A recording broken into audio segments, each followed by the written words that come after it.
Welcome to news 360. నేను మీ పవన్ కృష్ణమూర్తి. ఈ చండాలం గురించి ఎంత తక్కువ చెప్పుకుంటే అంత మంచిది. అయితే ఇందులో చాలా కోణాలు ఉన్నాయి కాబట్టి ఒకసారి మాట్లాడుకుందాం.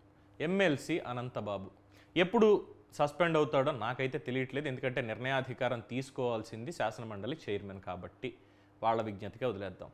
గతంలో డ్రైవర్ సుబ్రహ్మణ్యానికి జరిగినటువంటి ఆ హత్యాకాండ ఏదైతే ఉందో దాంట్లో జైల్లోకి వెళ్ళాడు, పెరోల్ అన్నారు, బెయిల్ అన్నారు, ఇవన్నీ అయిపోయి వచ్చాడు. 6 నెలలు అయింది. మనకి ఎన్నికలు అయిపోయాయి, కూటమి ప్రభుత్వం వచ్చింది, పాలన పట్టాలెక్కింది, పనులు జరుగుతున్నాయి. సర్లే ఎవరి పని వాళ్ళు చేసుకుంటారు అనుకున్నాడు. ఏమనుకున్నాడో పాపం నా పర్సనల్ అన్నట్టుగా ఏదో ఆయన పనులు ఆయన చేసుకుంటున్నాడు. ఒక అద్భుతమైనటువంటి కళాఖండం బయటకు వచ్చింది. వాళ్ళ యువజన శృంగార రసిక చిలిపి పార్టీకి సంబంధించినటువంటి మెంబర్లాగే ఈయన కూడా ఆ లిస్టులోకి వెళ్ళిపోయి ఒక కళాఖండం బయటకు వచ్చింది. దాని మీద మాట్లాడుతూ ఆయన ఎక్స్ప్లెనేషన్ ఇచ్చాడు. ఒకసారి ఆ వీడియో చూడండి మీరు. ఇక్కడ తర్వాత చాలా క్వశ్చన్స్ ఉన్నాయి, 1 by 1 మనం ప్రశ్నిద్దాం. వీడియో చూడండి. చూశారుగా ఏమంటాడంటే ఈయన 6 నెలల క్రితం నన్ను బ్లాక్మెయిల్ చేశారు. ఒక ఫోన్ కాల్ వచ్చింది, నాకు అన్నోన్ ఫోన్ కాల్ వచ్చింది. వాట్సాప్ కాల్ చేస్తామని కట్ చేశారు. వాట్సాప్ కాల్ చేసి నీ వీడియోలు మా దగ్గర ఉన్నాయన్నారు, డబ్బులు కావాలి మాకు అని బెదిరిస్తే ఇలాంటివి చేస్తే కుదరదు అని చెప్పి నేను ఇచ్చేశాను. చేసిన తర్వాత వాళ్ళు భయపడిపోయి లేదండి మాకు ఇలాగ ఇబ్బందులు ఉన్నాయండి, మీరే సాయం చేయాలండి ఇది అంటే నేను వాళ్ళ ఇంట్లో శుభకార్యాలకి సాయం చేశాను, హాస్పిటల్కి వెళ్ళాలంటే సాయం చేశాను, వాళ్ళకి డబ్బులు లేవంటే డబ్బులు ఇచ్చాను, అన్నీ ఉన్నాయి. క్వశ్చన్, అధికారంలో ఉన్నప్పుడు ఒక ఎమ్మెల్సీగా ఉన్నటువంటి అనంతబాబుకి బెదిరింపు ఫోన్ కాల్ వచ్చింది, బ్లాక్మెయిల్ కాల్ వచ్చింది. ఇంటెలిజెన్స్, పోలీస్ వ్యవస్థ మొత్తం అంతా వాళ్ళ చేతిలోనే ఉంది. ఆ నంబర్ ఇచ్చి ఎవర్రా ఫోన్ చేసింది కనుక్కోమంటే 2 నిమిషాలుగా. ఎందుకు ఈ మాట అంటున్నానంటే సోషల్ మీడియాలో ఎవరో ఒకళ్ళు రాసినటువంటి ఒక పోస్ట్ని కేవలం కాపీ పేస్ట్ చేసినందుకు రంగనాయకమ్మ అనేటువంటి ఒక మహిళని ఏ విధంగా అరెస్ట్ చేసి ఇబ్బంది పెట్టారో మనం చూసాం. అలాగే వాట్సాప్లో ఎవరో పంపించినటువంటి ఒక మెసేజ్ని ఇది నిజమో కాదో క్లారిఫికేషన్ చేసుకోవడానికి వారందరూ ఉన్నటువంటి ఒక సమూహం, జర్నలిస్ట్ సమూహంలో పోస్ట్ చేశారు అని చెప్పి సీనియర్ జర్నలిస్ట్ కొల్లు అంకబాబు గారిని అరెస్ట్ చేసి ఏ విధంగా జైల్లో పెట్టారో చూసాం. మరి అలాంటిది ఒక ఎమ్మెల్సీకి అన్నోన్ నంబర్ నుంచి కాల్ వచ్చింది, వాట్సాప్ కాల్ చేశారు, బెదిరింపులకు గురి చేశారు, బ్లాక్మెయిల్ చేశారు, ఇది అంటే పోలీసులు కంప్లైంట్ ఇవ్వకుండా ఉంటాడా? సాయం చేశాడా? పైగా ఎన్నిసార్లు సాయం చేశాడా? ఇది ఇంకో అనుమానం ఏంటంటే మరి పక్కనే ఉండేటువంటి తన డ్రైవర్కి ఎందుకు గొడవ అయింది అన్నప్పుడు నా దగ్గర 20,000 30,000 అప్పు తీసుకుని ఇమ్మంటే ఇవ్వట్లేదు, అందుకే కోపం వచ్చింది, నాకు పిలిచాను నేను ఇంటికి వార్నింగ్ ఇవ్వడానికి అని చెప్పాడు కదా ఆ స్టోరీలో. అంటే డ్రైవర్, తనతో రోజు ఉండేటువంటి డ్రైవర్ కేవలం ఒక 20,000 గురించి హత్య చేసేసాడు. కానీ నీ వీడియోలన్నీ మా దగ్గర ఉన్నాయి, నేను మీ బండారం బయట పెడతాము అని చెప్పి బ్లాక్మెయిల్ చేసిన వాళ్ళకి మాత్రం అకౌంట్కి ట్రాన్స్ఫర్లు చేస్తూ కూర్చున్నాడు, డబ్బులు పంపిస్తూ కూర్చున్నాడు. నమ్మడానికి ఏమైనా నోట్లో చాక్లెట్ పెట్టుకుని తినే పిల్లల్లా కనిపిస్తున్నారా ప్రజలు? ఇది ఒక ఎత్తు. ఇందాక అన్నట్టుగా అధికారం చేతిలో ఉన్నప్పుడే మరి పోలీసులకు ఎందుకు చెప్పలేదో తెలియదు, అంతా అయిపోయింది. సరే, ఆ వీడియోలో ముద్దులు పెడుతున్నాడు. ఏంటయ్యా అనంటే ఎవరిదో బర్త్డే ఫంక్షను, వాళ్ళు ఆశీర్వదించమని అడిగారట, ఫోన్లో వీడియో కాల్ చేసి ఆశీర్వదించమని అడిగారట. అడిగిన దానికి ముద్దులు పెట్టారట. వినడానికి, చూడడానికి కళ్ళల్లో క్యాలీఫ్లవర్లు, చెవుల్లో మర్రి చెట్లు ఏమైనా ఉన్నాయా? ఇది ఒక అనుమానం. సో తర్వాత అయ్యా దీని మీద మొత్తం ఇన్వెస్టిగేషన్ చేయండి ఇది అని చెప్పి ఎస్పీకి, ఏఎస్పీకి, ఏసీపీకి అందరికీ చెప్పేట మొన్న ఈ మధ్యనే. ఇదంతా గత 6 నెలల నుంచి జరుగుతున్నటువంటి హై డ్రామా. అసలు జరిగినటువంటి వీడియో ఏంటి అనే దానికి పోలీసులు ఆల్రెడీ రంగంలో దిగారు. ఏంటి దీని సంగతిని తేల్చడానికి. విజువల్స్ ఏంటి అనేది అంటే సంస్కారం ఉంది కాబట్టి చూపించట్లేదు, అది పాత వీడియో. బట్ ఈయన మాట్లాడిన మాటలన్నీ విన్నారు కదా. ఎందుకయ్యా అనంతబాబు ఈ డ్రామాలు? మన్యంలో నీ వల్ల జగన్మోహన్ రెడ్డికి ఎంత లబ్ధి చేకూరింది అనేది అందరికీ తెలిసిందే. అనుచిత లబ్ధి, అధికారంలో ఉన్నారు అన్నటువంటి ఒక్క దాంతో నీ అక్రమాలు, అక్కడ చేసిన అన్యాయాలు, అరాచకాలు అన్నీ తెలిసినవే అని చెప్పి అడుగుతున్నారు ప్రజలు. వాళ్ళే అంటున్నారు, వద్దులేండి ఆ మాట అంటే బాగుండదు, ఇలాంటి వాళ్ళు ప్రజాప్రతినిధుల నా స్టైల్లో మామూలుగా చెప్పడం కాదు, ఇంకా చాలా ఘోరమైనటువంటి కొడాలి నాని భాష కూడా వస్తుంది. అలాంటి డ్రామాలు ఆడుతున్న మరి ఈ అనంతబాబు మరి ఒక ప్రజాప్రతినిధా? ఒక ఫేక్ వీడియో పెట్టి ఒక 2 తోక టీవీల్లో రకరకాలుగా లేనిది ఉన్నట్టుగా, ఏముందో ఏం లేదో తెలియని పరిస్థితిలో లేనిది ఉన్నట్టుగా చూపించి శిలలో పల్లలో అల్లి చూపిస్తున్న కొన్ని టీవీ ఛానల్ చూశాను. ఆ టీవీ ఛానల్ పరిస్థితి చూసి దాని గురించి మీ అందరికీ చెప్దాని ఉద్దేశంతో ఈరోజు మీ ముందుకు ఇలా వచ్చా. గత 6 నెలలుగా నాకు కొన్ని ఫేక్ కాల్స్ వస్తూ ఉన్నాయి అన్నోన్ నెంబర్ నుంచి.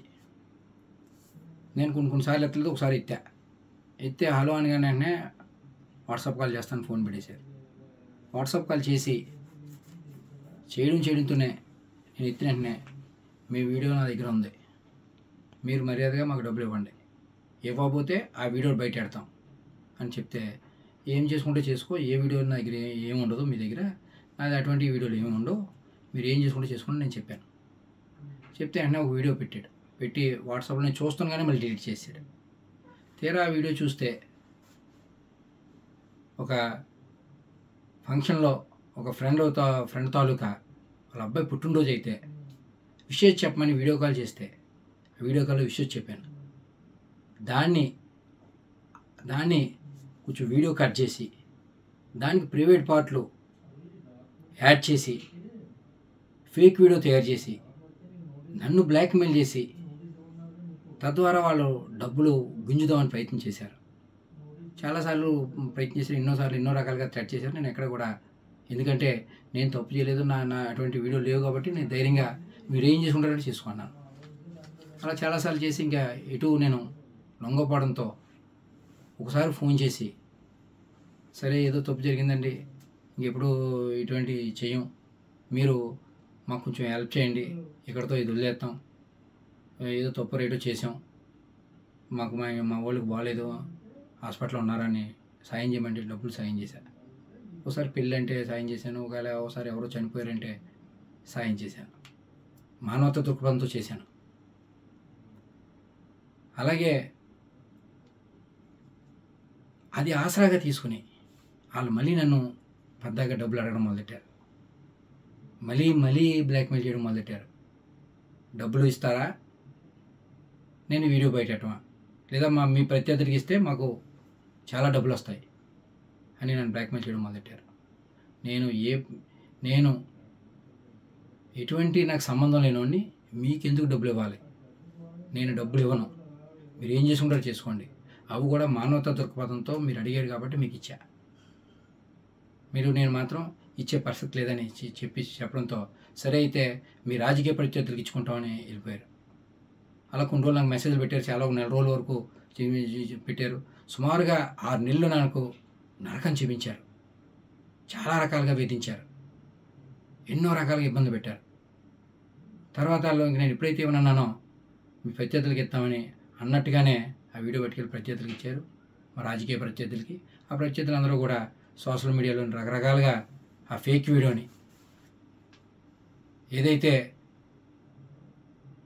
డీప్ ఎడిటెడ్ ఫేక్ వీడియో, ఆ ఫేక్ వీడియోని అందరూ వైరల్ చేయడం, కొన్ని టీవీ ఛానల్లో అదే దానికి చెలలో పల్లలో అల్లించి చూపించడం, ఇటువంటి పరిస్థితులు ఇవాళ చూసాం.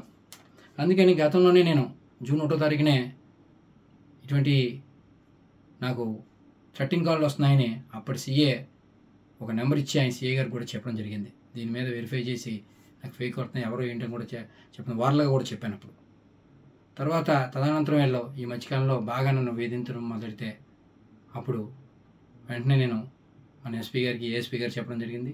రిటర్న్గా పోలీస్ స్టేషన్లో కూడా కంప్లైంట్ ఇచ్చాను. దానికి సంబంధించిన అన్ని డాక్యుమెంట్లు ఇమ్మన్నారు. ఈ 6 నెలల్లో మాకు వాళ్ళకి జరిగిన ట్రాన్సాక్షన్ ప్రతిదీ కూడా అన్నీ కూడా పోలీసు వాళ్ళకి సమర్పించాను. దాని మీద ఎంక్వైరీ చేసి తగు న్యాయం చేయమని కోరడం జరిగింది. నిజం ఇవ్వాలి కాబట్టి రేపన్నా తెలిసింది. ఖచ్చితంగా భగవంతుడే ఉన్నాడు. మీ అందరినీ కూడా మీడియా పరంగా మీ అందరినీ ఒకటే కోరుతా ఉన్నా. ఎందుకంటే ఇలాగా ఇటువంటి ఏదైతే ఈ టెక్నాలజీని వాడి చాలామందిని ఇబ్బంది పడే పరిస్థితులు గతంలో చాలా చూసాం మనం. ఇవాళ నేను బాధితుడిని, నాలాగా ఇంకొక బాధితుడు ఎవరో కూడా బారిన పడకుండా ఒక ఫేస్ యాప్, ఒక ఇలా రకరకాల యాప్లతో అందరినీ వేధించున్న పరిస్థితి. నాలాగా ఇంకొక బాధితుడు బాధపడకుండా ఇలాగా ఫేక్ వీడియోలు పెట్టి డబ్బుల గురించి ప్రయత్నం చేసే వాళ్ళకి సహాయ సహకారాలు అందకుండా అడ్డుకట్ట వేయాలని మీరందరూ ఆ దిశగా మీరందరూ సహాయ సహకారాలు అందియాలని వీళ్ళందరినీ కూడా చేతులు జోడించి వీళ్ళందరినీ అభ్యర్థిస్తూ ఉన్నా. పైగా అంటాడు, తోక టీవీలు కొన్ని నా మీద ప్రత్యేక కథనాలు ప్రసారం చేస్తున్నాయి అని తప్పుడు ఆరోపణలు చేస్తున్నాయి, ఇదంతా డీప్ ఫేక్ వీడియో ఇది, సో అందరూ జాగ్రత్తగా ఉండండి, ఫేస్ టైం యూస్ చేసేటప్పుడు లేదంటే ఇతరత్ర అప్లికేషన్లు యూస్ చేసేటప్పుడు జాగ్రత్తగా ఉండండి అని చెప్పి అక్కడ చెప్పకనే చెప్తున్నాడు ఫేస్ టైంలో వీడియో కాల్ జరిగింది అని. ఖచ్చితంగా అంటే ఐఫోన్ వాడుతున్నట్టు. మరి ఐఫోన్లో ఉన్నదాన్ని ఎలాగ వాళ్ళు హ్యాక్ చేసి రికార్డ్ చేయగలుగుతారు? ఆ ఛాన్స్ అందులో లేదు, డెఫినెట్గా లేదు. కానీ ఏదో ప్రైవేట్గా జరిగినటువంటి ఒక తతంగంలో ఎవరో కృష్ణా జిల్లా మహిళ పేరు కూడా బయటికి తీసుకొస్తున్నారు.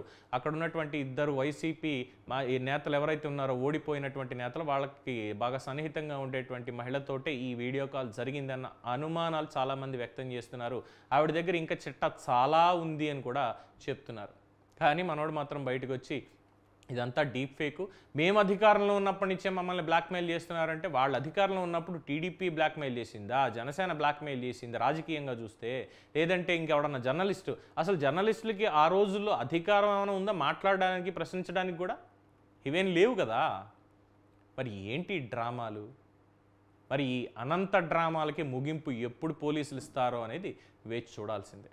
మీరేమనుకుంటున్నారు? వీడియో చూసారుగా, మీ ప్రశ్నలు కూడా ఏమన్నా ఉంటే సంధించండి, అడుగుదాం ఒకసారి. అలాగే మీ అభిప్రాయాన్ని కూడా తెలియచేయండి. ఈ డ్రామాలా లేదంటే ఇంకేమన్నా ఉన్నాయా?